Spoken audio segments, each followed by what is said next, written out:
Saya mau bicara dua hal yang besar. Pertama, report saya mengenai ijazah, ya. Kita ngomongnya begini-begini aja ya, nggak usah ngotot-ngotot ya. Yang kedua, saya kira saya mau bicara tentang sistem pemerintahan dan penilaian kita terhadap Prabowo Subianto ya. Karena kita harus kasih limit juga. Kalau Bu Husnul kan tidak kasih limit ya. Kalau saya mengatakan sebenarnya dari awal, from the beginning, saya tidak percaya dengan pemimpin yang menggapai kekuasaan dengan cara curang. Karena itu saya declare, saya tidak akan masuk pemerintahan walaupun ditawari misalnya. Alhamdulillah tidak ditawari juga. Tetapi yang paling penting percaya diri kan, saya tidak akan masuk. Tetapi saya tetap mendorong orang-orang baik untuk masuk pemerintahan. Alhamdulillah ya, teman kita Jumhur Hidayat masuk. Tetapi apakah dia tetap baik, stay orang baik setelah di dalam? Kita nanti lihat buktinya.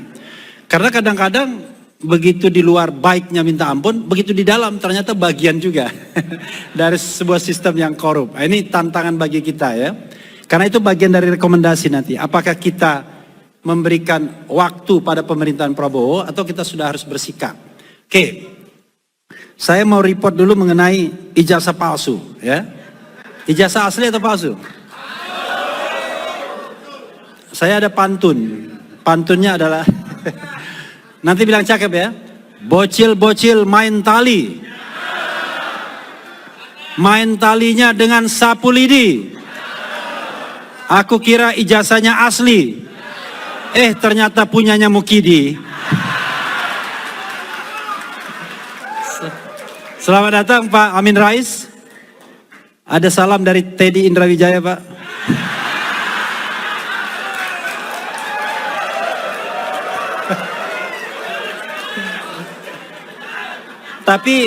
Tapi Komdigi itu tidak baca putusan MK ya. Putusan MK itu mengatakan yang namanya lembaga kepresidenan, kepala negara, kepala pemerintahan itu tidak bisa menggunakan pasal-pasal undang-undang ITE untuk melindungi dirinya. Karena ada Pak Amin Rais, saya belok sedikit ya kan. Gitu. Kenapa? Karena yang boleh itu adalah ya manusia-manusia, tapi lembaga, kepala negara, pejabat negara itu nggak boleh. Jadi kalau misalnya kita mengkritik pejabat negara, pemerintahan negara nggak ada masalah sesungguhnya. Tapi itu masalah pribadi. Persoalannya adalah ketika kita menjadi pejabat publik, ruang pribadinya itu semakin sempit. Yang ada ruang publiknya semakin besar. Tapi kalau kita bukan pejabat publik, ruang pribadinya masih besar. Tapi ruang publiknya juga ada. Seperti saya misalnya ruang publiknya ada karena saya podcaster misalnya. Bu Husnul pembicara publik. Makanya kadang-kadang diserang kiri kanan, gak apa-apa. Itu kan konsekuensi jadi person in public. Bukan man in public, person in public. Bu Husnul ya. Allahu Akbar. Jadi gak apa-apa sebenarnya. Nah coba Komdigi dia tidak paham. Apalagi menggunakan pasal 28 ayat 2 Undang-Undang ITE 1/2024 yang juga dikenakan kepada ijazah palsu ini. Nggak bisa juga. Karena undang-undang itu bicara tentang ujaran kebencian yang berbasis suku, agama, ras. Ya kan? Kemudian ada disabilitas mental, fisik dan lain sebagainya dan lain sebagainya. Jadi ini kan masa kita mempertanyakan soal Teddy Indrawijaya tiba-tiba kita bicara mengenai soal suku, agama dan lain sebagainya. Enggak. Ya, ini bicara tentang soal integritas, soal hal-hal yang sebenarnya patut ditanyakan. Tetapi nanti kita berhadapan di pengadilan. Sontoloyo saya bilang. Kenapa? Karena ini sidang pidana, kecuali perdata, di mana ada equal party 1 lawan 1. Dan itu dihindari terus oleh Jokowi. Dihindari terus. Sebenarnya patternnya Jokowi baik dulu maupun sekarang. Ada orang itu. Memang benar Joko Widodo namanya. Pertanyaannya adalah ketika Mukidi mau jadi wali kota atau jangan-jangan sebelum wali kota ya. Ada kebutuhan bekerja dan lain sebagainya, kita nggak tahu persis.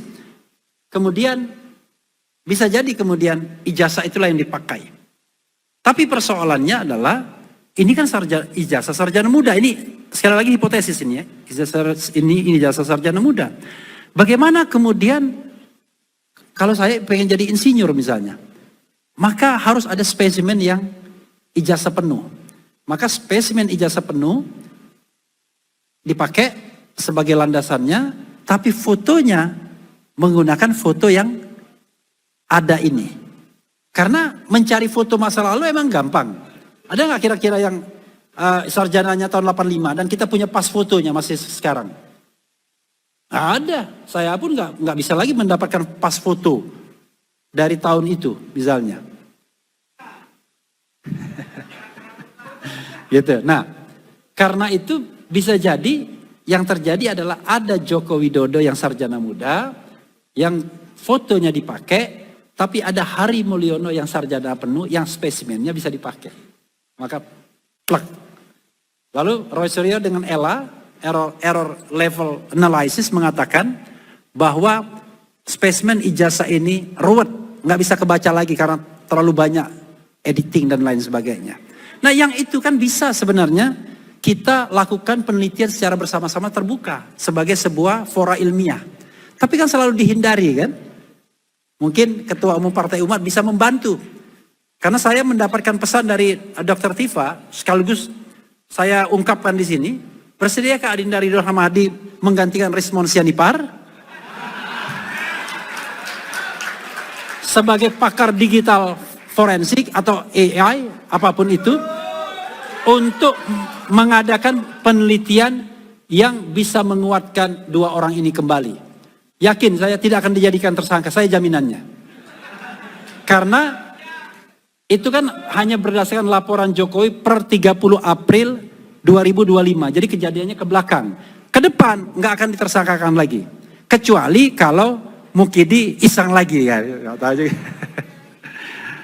Jadi bersedia ya? Kita. Karena kita sedang membela juga anak muda yang bernama Topi Merah. Jadi anak muda bernama Topi Merah ini menemukan bahwa Rismon melakukan penebalan sebelum dia kemudian mengatakan bahwa spesimen ijazah itu ada emboss dan watermarknya. Karena kalau pakai dokumen asli Dian Sandi itu nggak akan terlihat emboss dan watermarknya.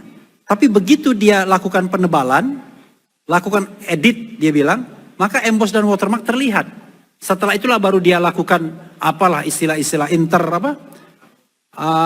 rotasi, kemudian translasi dan lain sebagainya. Tetapi dia selalu menghindari pembicaraan mengenai foto. Nah, Adinda Ridho Rahmadi bisa saja meneliti foto dan firm bahwa ini bukan foto Jokowi. Lumayan kan? Lumayan nggak? Ya kan, dengan latar belakang ilmu AI dan lain sebagainya. Sebagai contoh misalnya Dr. Tifa itu pernah bikin DX dia.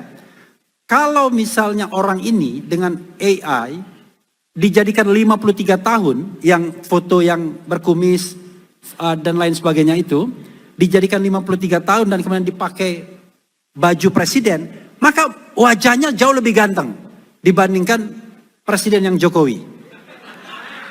Artinya dengan teknik AI, orang ini orang yang berbeda. Nah, kalau misalnya Ketua Umum Partai Umat bisa melakukan itu kan lumayan bagi kita untuk mendapatkan penguatan. Boleh nggak? Nah, tapi tentu seilmiah mungkin. Jadi itu yang kemudian yang kita report ya kepada bapak-bapak sekalian. Nah, yang bagian kedua adalah saya juga gelisah sebenarnya. Walaupun saya punya sikap bahwa saya tidak akan masuk pemerintahan walaupun diminta. Alhamdulillah tidak pernah diminta juga. Karena saya yakin dan mengikuti Pak Amin. Kan? Pemimpin yang mendapatkan kekuasaan dengan cara curang, maka tidak mungkin kita bisa percaya. Dan itu konsisten saya katakan. Tapi sebagai manusia dan juga aktivis, ya saya juga harus mentolerir teman-teman lain kan, yang berpikir bahwa ini bagaimana kita menilai pemerintahan Prabowo ini. Maka saya bicara begini, pertanyaan pertama adalah, bagaimana sikap kita terhadap Prabowo Subianto? Satu. Bagaimana sikap kita kepada Gibran Rakabuming Raka? 2. Bagaimana sikap kita terhadap Prabowo dan Gibran Rakabuming Raka? 3. Bagaimana sikap kita terhadap Jokowi? 4. Saya mengatakan yang belum firm hanyalah sikap kita terhadap Prabowo Subianto. Terhadap Jokowi, saya kira kita sudah firm semua. Mungkin ya, ada nggak yang masih membela di sini? Kita sudah firm bahwa terhadap Jokowi sudah selesai, end game. Artinya, kita tinggal menunggu sebuah proses. Kalau saya tidak suka saya mengadili orang, paling tidak proses transparansi publik tentang ketidakaslian atau tentang kepalsuan ijazahnya. Tapi tidak itu saja.